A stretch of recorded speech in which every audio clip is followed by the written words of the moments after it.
this is in Auschwitz. This is what my people experienced. It's what Uyghurs are experiencing in China now, and it's the same persecution. That's why I say not only is it shocking that there are attorneys who I consider colleagues in the same profession who would support a government that is enforcing something that's very, very similar, that looks very, very similar today.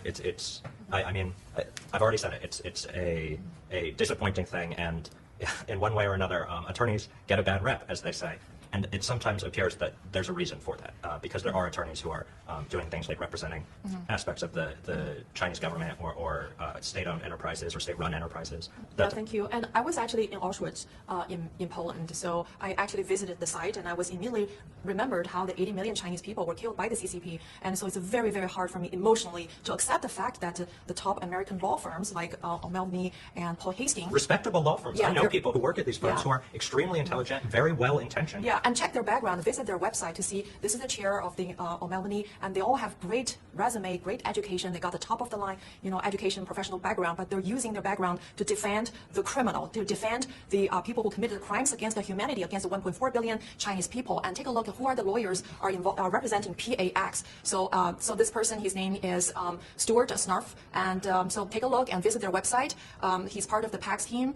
And next one is Peter Friedman. Again, he's based in Washington D.C. Great background, great education, but they are aiding and abetting the world's largest dictatorship to persecute CCP's enemy, which is the Chinese whistleblowers. And this guy has a very interesting background, David Habar. He was actually the former assistant U.S. attorney and DOJ prosecutor. He prosecuted public officials, and he was a former DOJ prosecutor. And imagine that he's now acting on behalf of the Chinese government to persecute the Chinese whistleblower movement on the U.S. soil. This is extremely heart-wrenching for me to accept. I mean, emotionally, I feel that we have been discriminated by these white lawyers in America. They use the power of the law, their powerful connection, to persecute people like me and Prince. And we escaped the communist China to America to be free. And I do not want America to become the country that I fled.